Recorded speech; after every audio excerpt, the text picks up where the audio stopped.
Udah.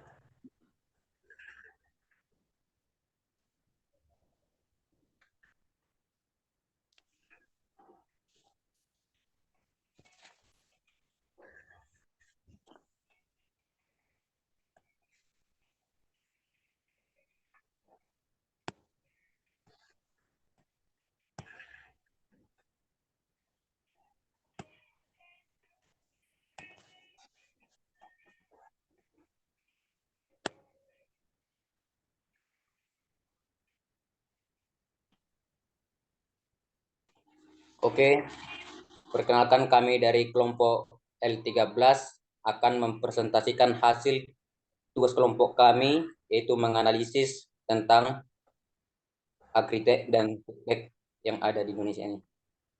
Jadi kelompok kami beranggotakan saya sendiri Pertogi Naga, ada Amri Pratama Semorang, Fiona dan Adrian Nenggolan. Untuk analisis agritech saya persilakan teman saya Amri akan menjelaskannya. Baik, dalam menganalisis agritech, itu ada beberapa pertanyaan yang sudah kami jawab. Yang pertama itu, apakah teknologi tersebut relevan dalam konteks Indonesia? Market access dalam konteks agritech sangatlah relevan di Indonesia. Agritech sangat membantu petani meningkatkan efisiensi produksi dan menghubungkan mereka dengan pasar yang lebih luas.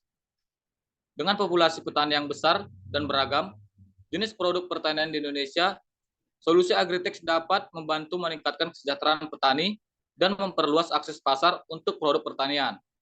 Hal ini juga dapat membantu mengurangi kerugian pasca panen dan mendukung keberlanjutan sektor pertanian.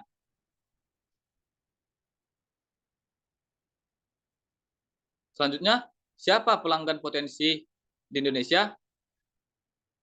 Jadi pelanggan potensi kami itu adalah petani. Petani di seluruh Indonesia adalah kelompok pelanggan utama potensial karena mereka dapat memanfaatkan teknologi market access untuk meningkatkan akses mereka ke pasar, mendapatkan informasi harga, dan mengoptimalkan produksi pertanian.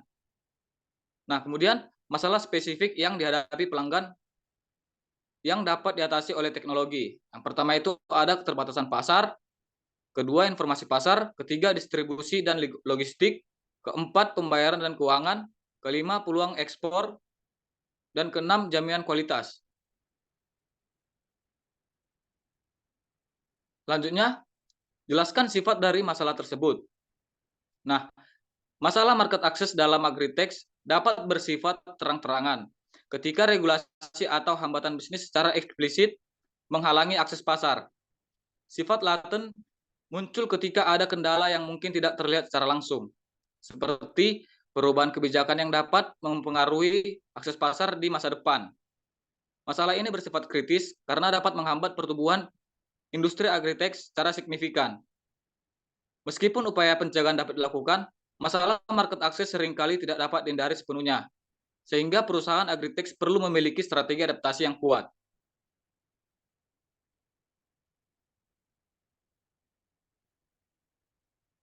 Pertanyaan berikutnya, usulkan pendekatan sistematis untuk memvalidasi masalah dan kualitasnya.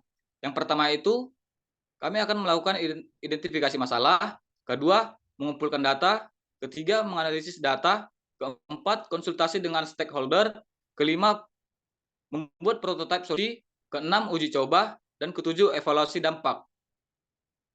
Nah, selanjutnya, kembangkan rencana validasi langkah demi langkah, termasuk waktu untuk siap, langkah dan total durasi. Yang pertama itu ada analisis pasar, kedua penyesuaian produk dan layanan, ketiga kerjasama dengan pihak lokal, keempat adaptasi terhadap regulasi, dan kelima strategi pemasaran dan branding.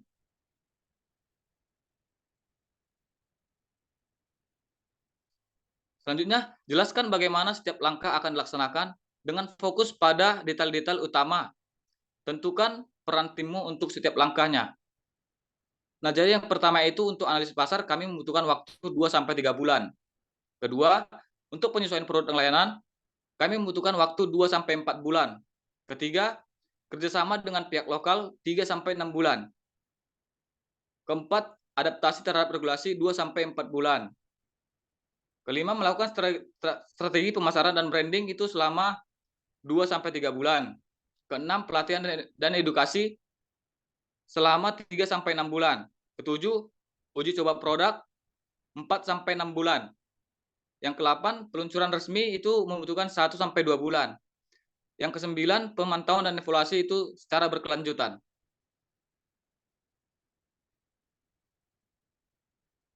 Nah, mungkin itu saja yang bisa saya jelaskan dalam menganalisis agritex. Selanjutnya akan saya serahkan kepada moderator.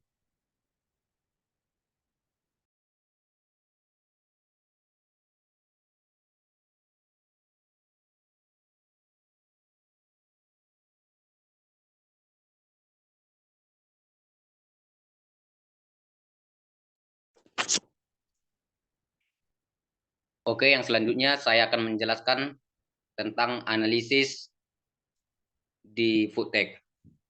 Next. Jadi dari sini kami memilih karbohidrat menjadi topik utama kami. Next.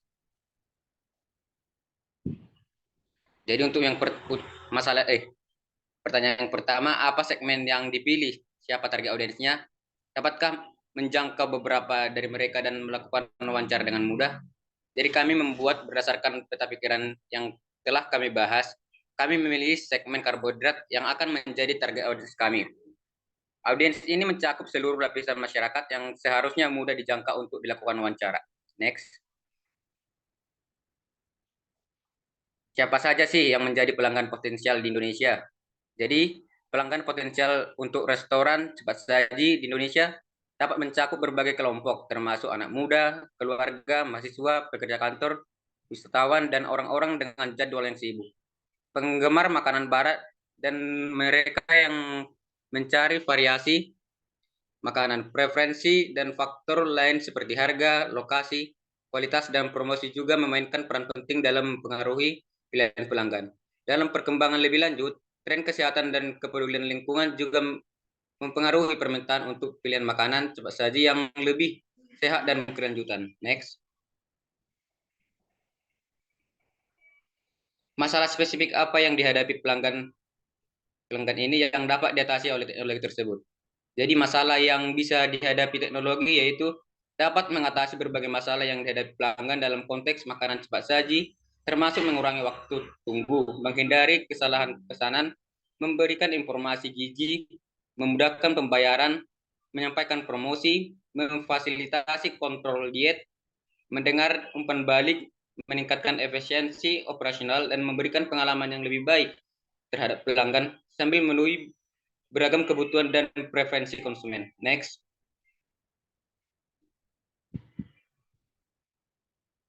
Jelaskan sifat dari masalah tersebut.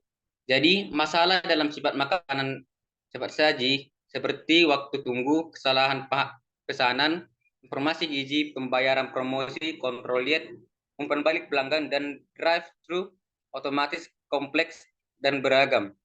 Teknologi digunakan untuk mengatasi masalah ini dengan mengurangi variabilitas, ketidakpastian, dan meningkatkan efisiensi.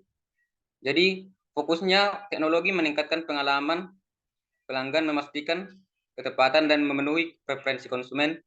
Teknologi memainkan peran penting dalam mengatasi tantangan dalam industri makanan cepat saji. Next. Usulkan pendekatan sistematis untuk memvalidasi masalah dan kualitasnya. Jadi kami melakukan identifikasi masalah yang spesifik dan potensial di Indonesia terkait karbohidrat. Selanjutnya kami melakukan survei untuk mengidentifikasi seberapa besar dampaknya bagi konsumen. Dan kami melakukan analisis pasar dan mengukur potensi pertumbuhan teknologi yang dapat membantu masalah tersebut. Melakukan pengujian pasar untuk mengukur minat konsumen. Dan yang terakhir kami akan mengembangkan rencana pemasaran untuk mempromosikan teknologi tersebut. Next.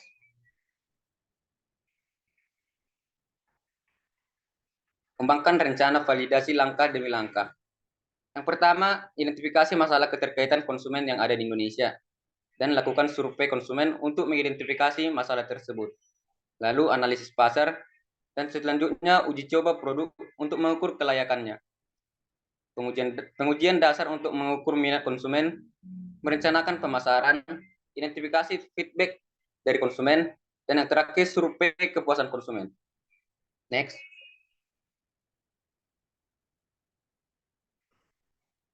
Next.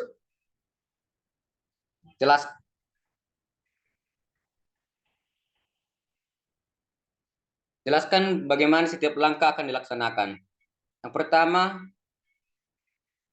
identifikasi masalah konsumen terhadap karbohidrat khususnya nasi.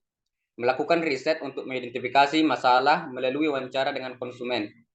Mencatat hasil riset dan menentukan solusi untuk permasalahan tersebut. Yang kedua, survei konsumen.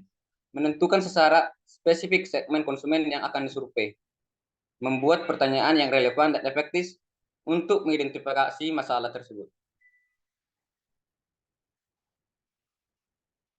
Next.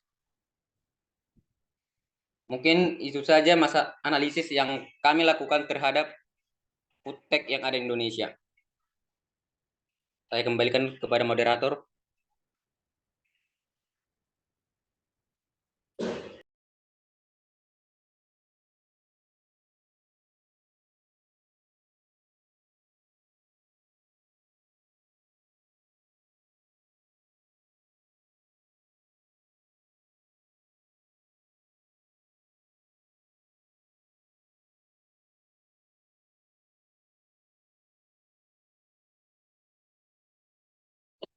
Sekian hasil dari presentasi kami, kita akan tutup. Terima kasih.